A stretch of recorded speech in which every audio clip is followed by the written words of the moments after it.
Hey, Amy, in our last podcast, we talked quite a bit about financial planning. Actually, I think it's our longest podcast to date, so hopefully everybody recovered from the extra long helping of financial planning that we gave you. And today we want to kind of extend that and talk about what questions should you be asking as you're maybe going out to hire a financial professional. And so we're just going to bounce some questions off each other and how we'd answer them and just what you would be looking for in general if you were in the market to hire a financial professional to help with your financial life.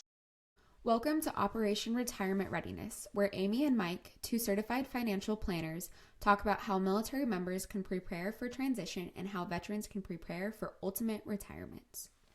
This podcast represents the views of the hosts and any guest. It is for informational purposes only and should not be considered tax, financial, or legal advice.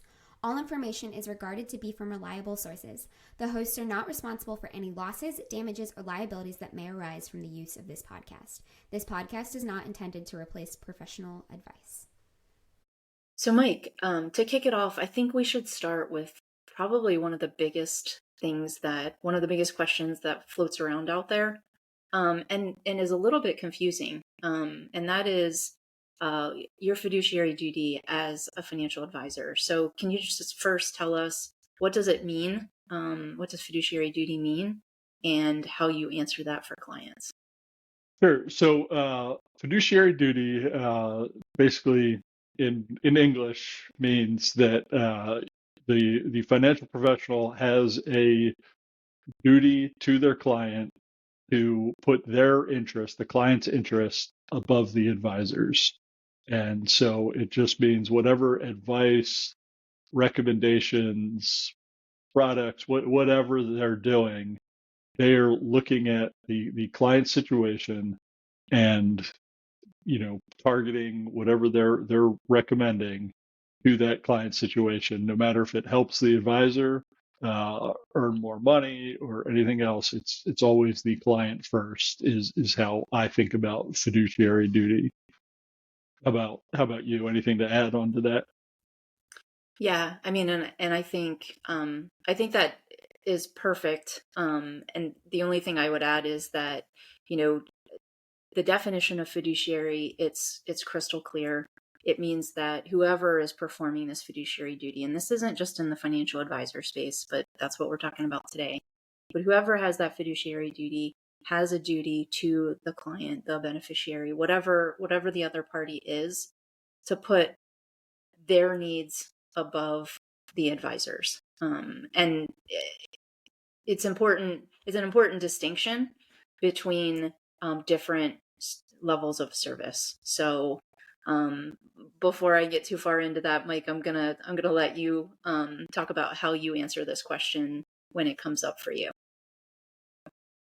Sure, and I'll throw one other piece, kind of a wrinkle onto that, and that is, do you always have a fiduciary duty to me? There's things that float around where you'll hear in the industry, well, I wear a couple different hats, and so sometimes I have to act as a fiduciary. Sometimes I may not be required to be in that mode. So that's also important to understand when you're talking to an advisor. So yes, I operate under what we call a fee only model, where the only person that's paying me is the client. And um, so, as part of that, and as part of some of my certifications, I am a fiduciary to my clients at all times. And that's exactly where I was going with it is, are you always a fiduciary to the client? And similar to you, I also operate under a fee only model, and therefore am only being compensated by my clients. Now, one thing that, we haven't really talked about too much is, sometimes there are conflicts, right? So sometimes there's a conflict in, what's in the client's best interest and the advisor's best interest. And you can't always eliminate the conflicts. So, for example, even under a fee only model, many advisors charge what they call an assets under management fee if they're going to manage investments. In that case, there's clearly a conflict that says the advisor does better if you move assets to them. And that's okay. It still might be the right thing for the client to do that.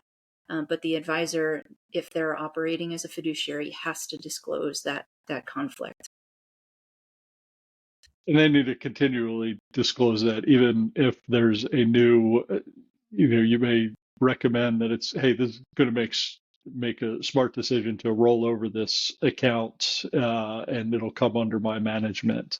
Well, like you said, if I'm billing on the assets I'm managing, that means my pay is going to go up. So that needs to be, talked about at that time, not just maybe at the beginning whenever you sign the first agreement type thing. So yeah, it's incredibly important. Yeah, there none of the fee models are perfect out there. There are a lot of them, so it's definitely important to understand them.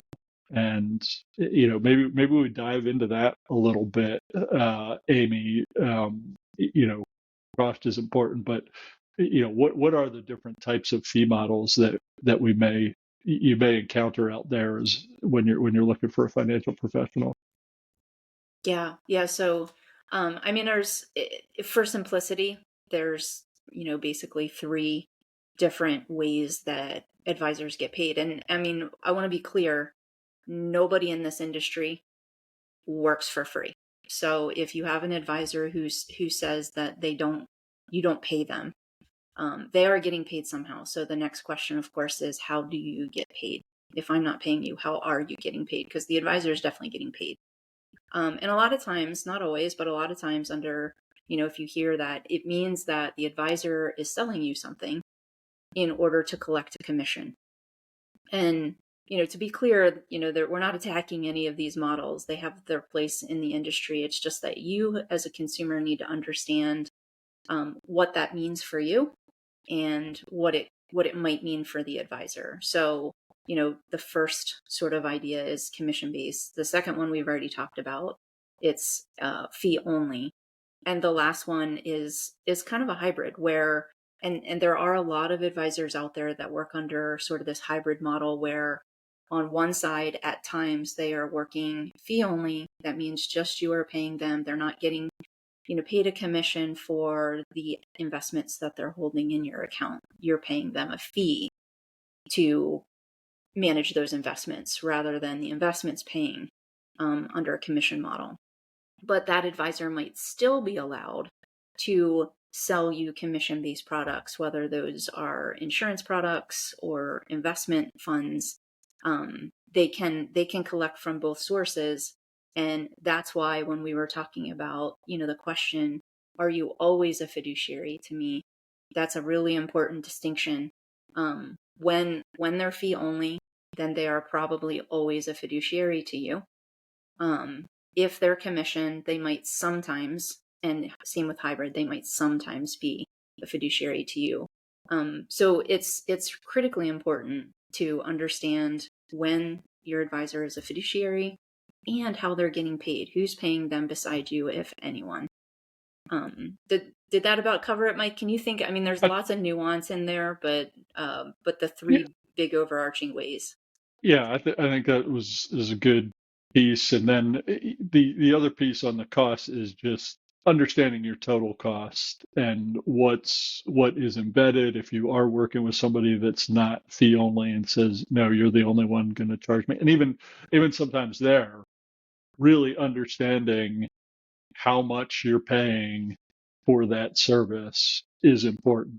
And, a good advisor is going to be able to kind of outline that and show you, yes, this comes out monthly from your accounts or quarterly from your accounts. And this is what we're going to bill you directly.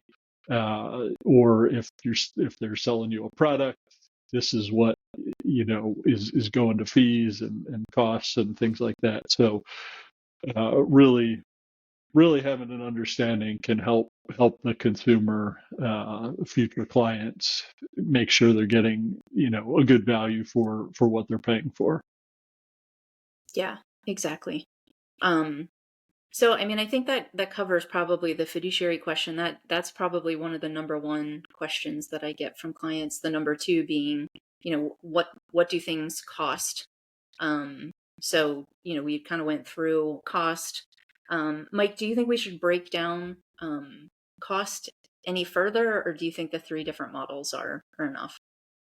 Uh, Maybe a little bit. I would say, in general, if you're going to get financial planning, ongoing investment management, you're looking typically several $1,000s a year, so again, the services aren't cheap, unfortunately, that people starting out, that's one of the complaints against the industry is we only want to talk to people who have, a lot of money, so that we can manage it.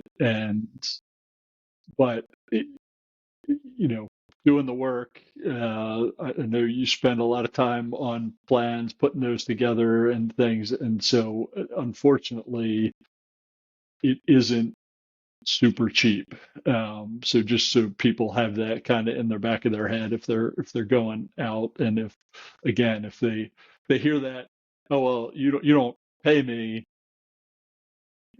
dig a little deeper, because like you said, nobody's out in this industry doing it for free. They're not nonprofit. I mean, there are some that can help, folks that maybe have a lower income do some uh, planning there, but overall, these huge firms are not doing this work for free. So but I think we've kind of hit all that. Anything else? Yeah, I mean, I just would say that, sometimes depending on, when you go looking for costs, to Mike's point, there's a lot of expertise that goes into the plans and into the process. So it's not cheap, if you will. But different advisors work different ways. Obviously if you're purchasing a product, you're not going to pay, directly out of pocket.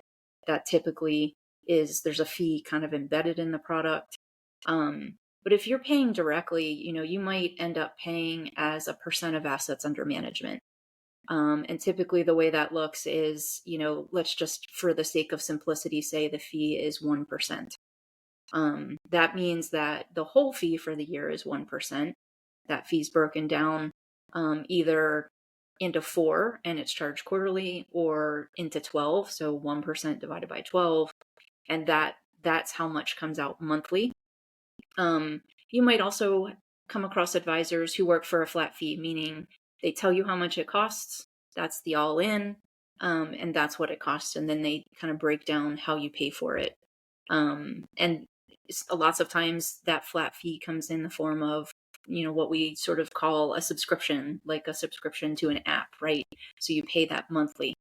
And then some advisors charge completely hourly, just like an attorney. So if you work with an attorney, you're going to get billed hourly. Some advisors work exactly that same way. And other advisors will come up with, a set service, like a project, and then you'll pay for that project. So those are, kind of the different ways. And those typically are falling under the fee only model. So when you hear fee only, and then you hear that somebody's billing on assets under management, that might traditionally be sort of perceived as not fee only, but it is. As long as, fee only means just the client is paying the advisor. So the advisor can also charge AUM fees as well. No, great Mike, breakdown. so we probably covered the costs and things like that. The next thing that I think is probably on, top of mind for people in general is philosophical. So approach to financial planning, approach to investment management. How do you, what do those questions mean? And how do you attack them? Yeah, I agree. That's an important question that we typically get. So yeah, like what do I get for this service? And so yes, outlining how you go about it, the areas that you focus on. We kind of ran through all the financial planning stuff last time, but that could be cash flow and budgeting. It could be retirement planning. It could be reviewing folks' insurance, make sure they have enough coverage.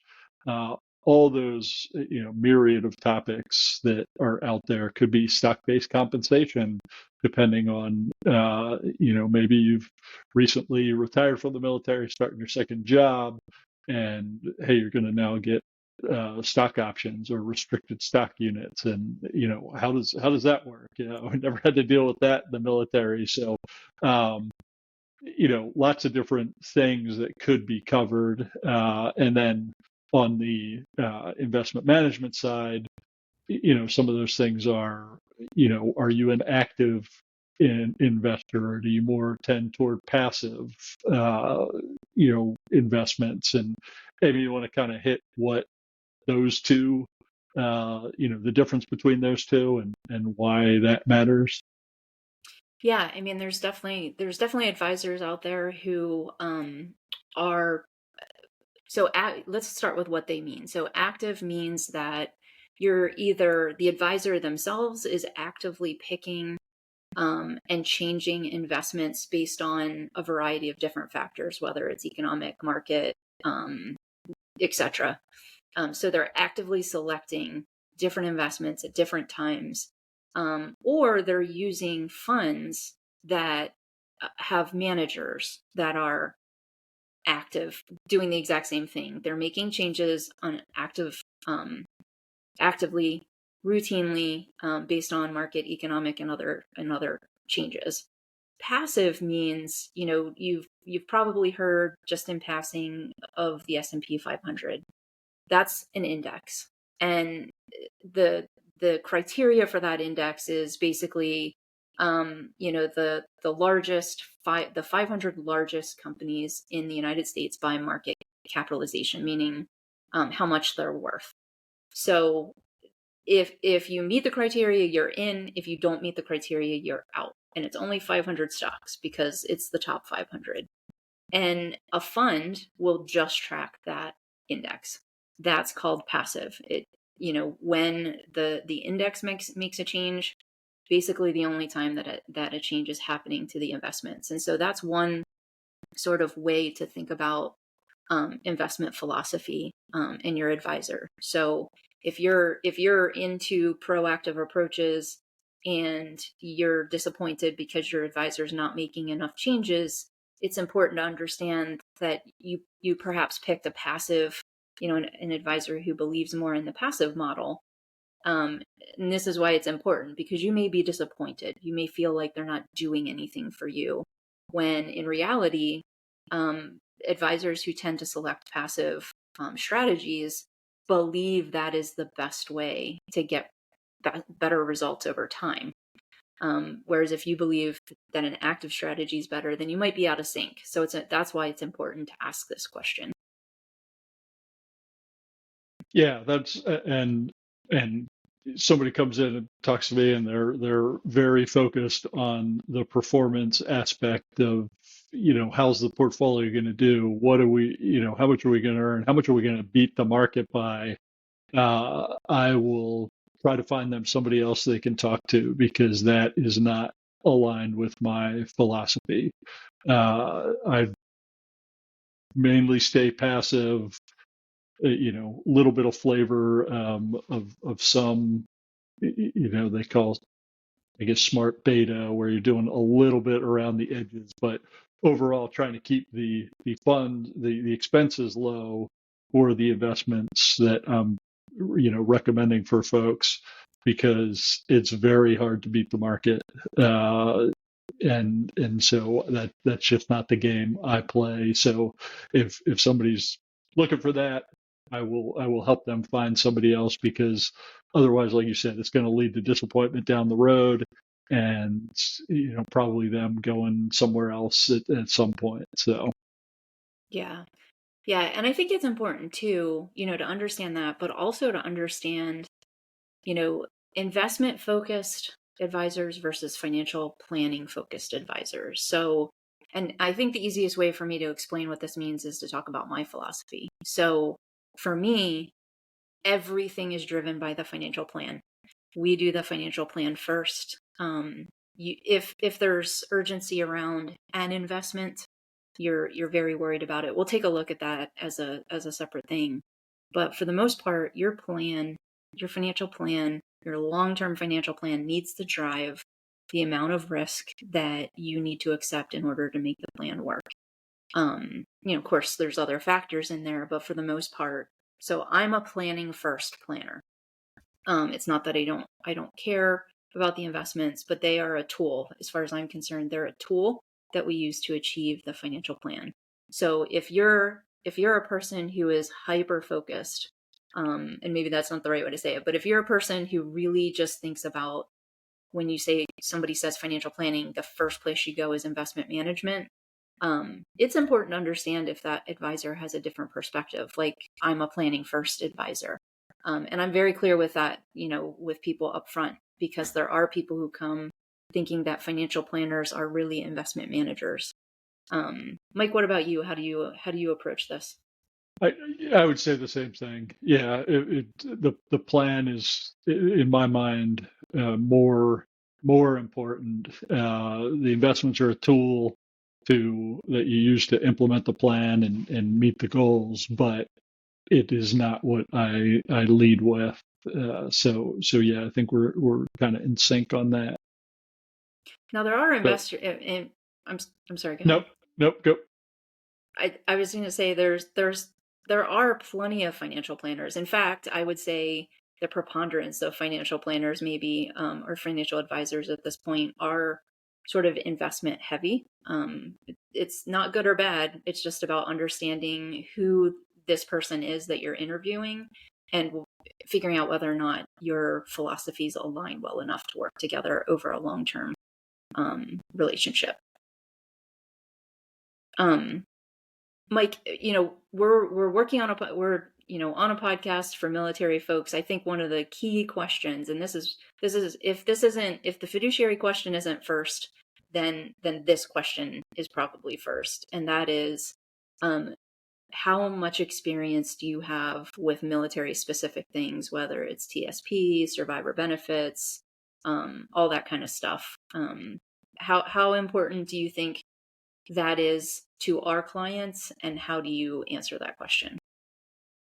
Yeah, I think it's incredibly important, and really it's for somebody who may not be military, that is listening to this. It's broader. It's, who do you work with?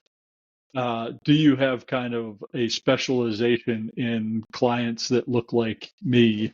Whatever that is, if that's tech industry folks with, huge stock option package that they have to manage, whether it is military, whether it's retired folks and that are having to make the Medicare decision.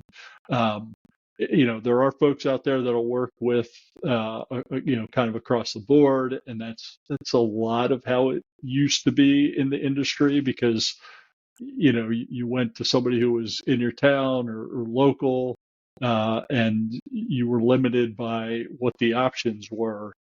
Now with virtual meetings and that, I know you have clients all over the country. I have clients all over the country.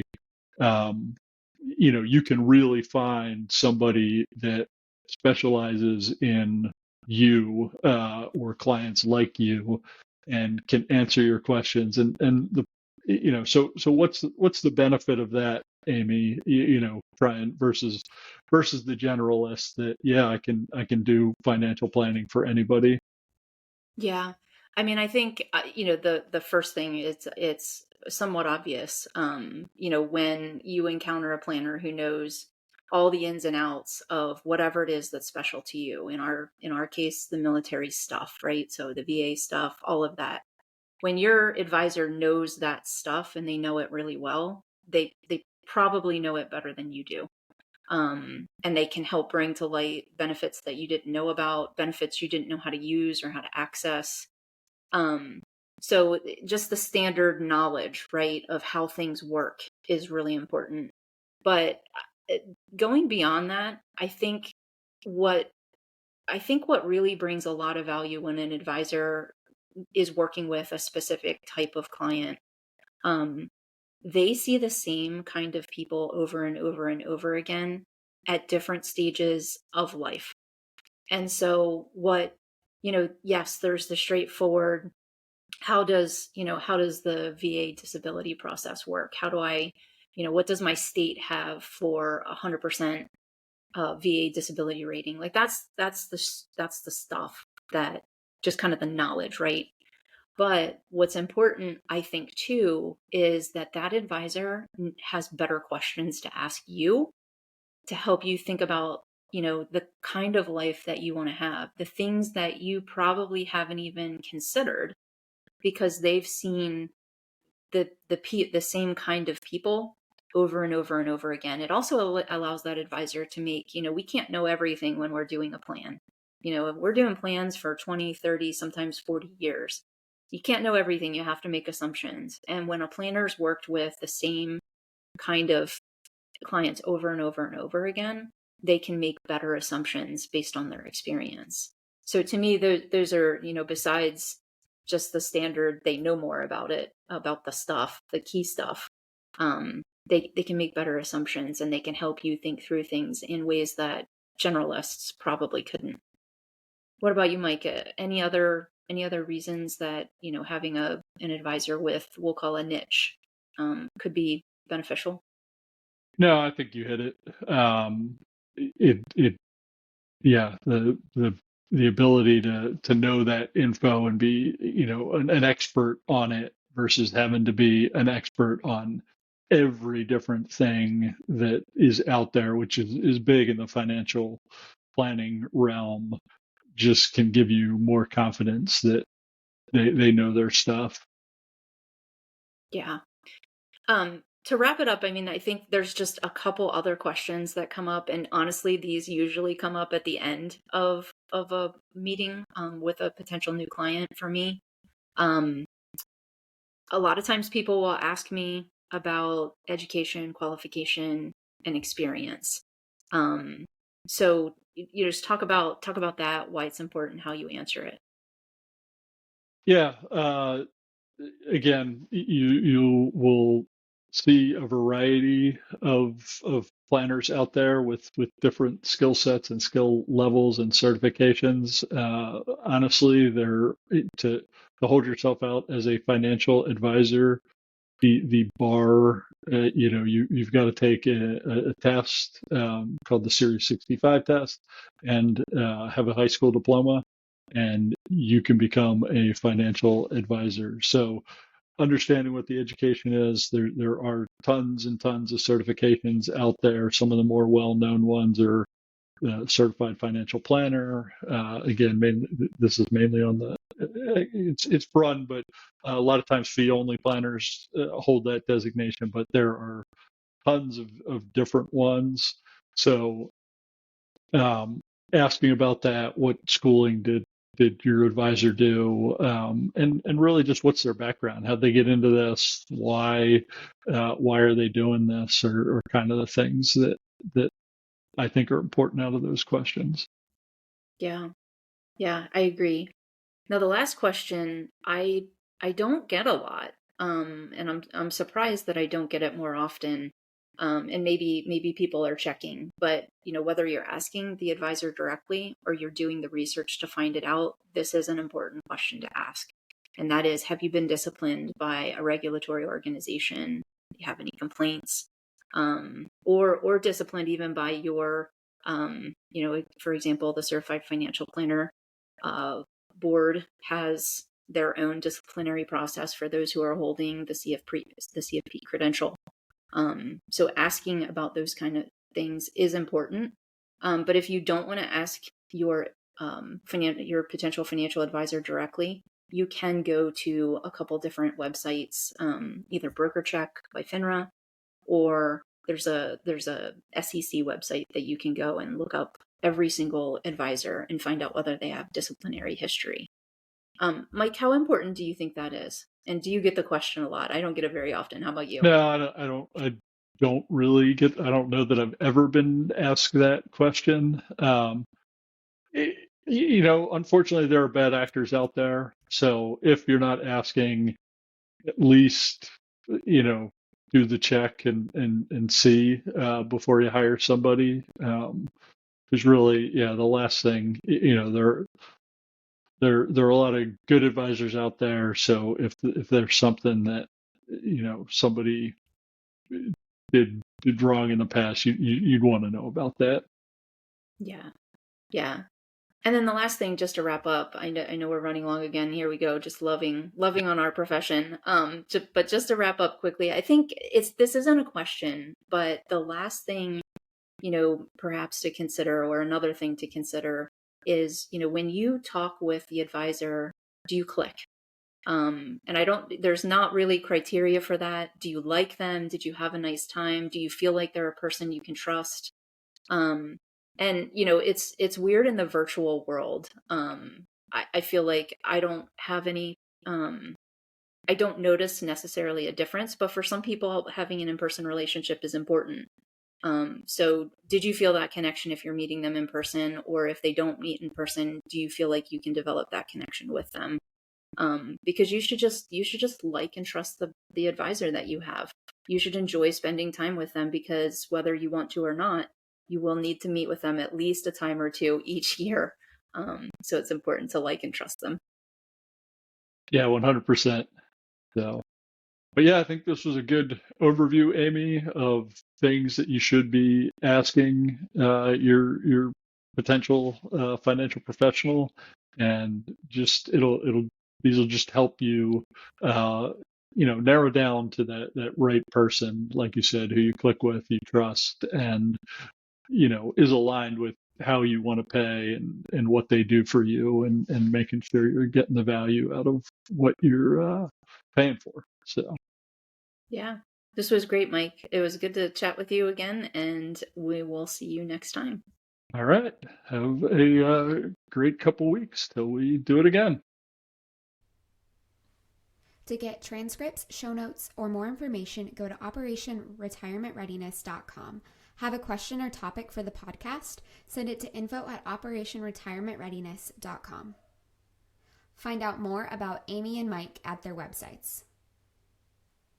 Mike is the founder of Next Mission Financial Planning, LLC. He retired from the U.S. Air Force and has worked in the financial services sector since 2021. He is a certified financial planner, chartered financial consultant, and a certified college financial consultant. You can find out more about Mike at nextmissionfinancialplanning.com. Amy is the founder of Instar Financial Planning, LLC. She is retired from the U.S. Army and has worked in the financial services sector since 2019.